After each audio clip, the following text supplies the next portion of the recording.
those are some of the top fantasy tight ends. You're taking a look here at the top 5 rankings. And a reminder, that if you are drafting soon, make sure you go to NFL.com/fantasy. Click on that research tab for these and other positional top 5 rankings. Actually, beyond the top 5 even for that.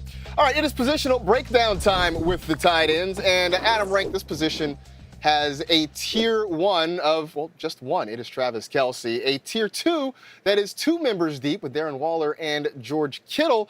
What should the draft strategy be for folks, though, when they're looking at the tight end position?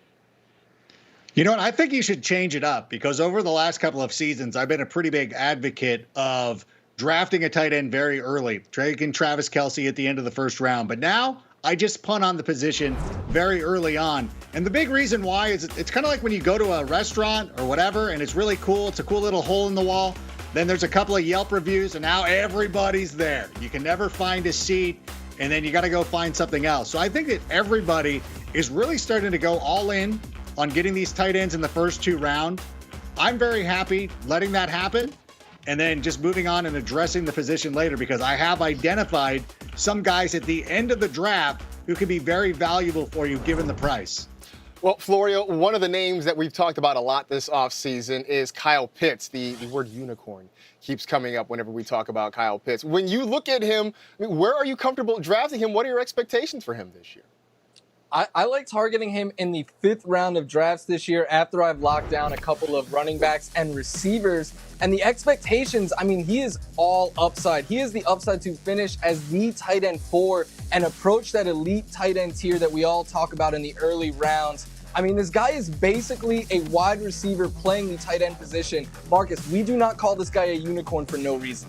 I mean, it has been so much hype. The bar is set just south of Saturn, I think, when it comes to our expectations for Kyle Pitts. Now, let's look at some of the mid to late round tight ends, though, Cynthia. This is where it gets a little bit interesting, and there are a lot of options here. For you, who are some of the names that you have that you're keeping on your list?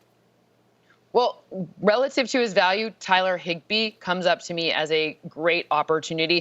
He's going in the 11th round right now, which is about tight end number 12 off the board.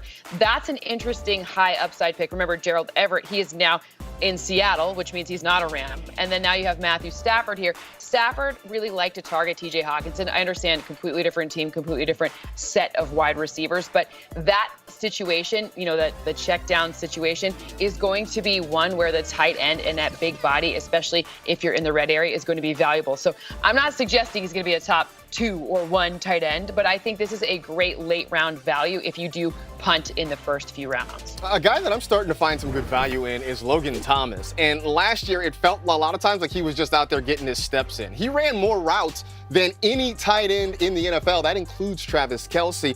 He was actually 3rd at the position in targets, but now he's got Ryan Fitzpatrick as his quarterback. So I think we're going to see more downfield throws like that, more big chunk plays.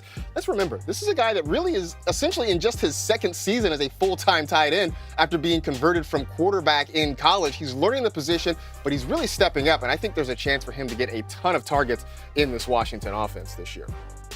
Yeah, he's one of the guys that I really like to target at the end, and if I miss out on him, I just turn my attention to Mike Gesicki. And I think that, you know, when you talk about guys who are tight ends in name only, he kind of comes to mind. And when I look over the situation in Miami, he projects to me as their top pass catcher.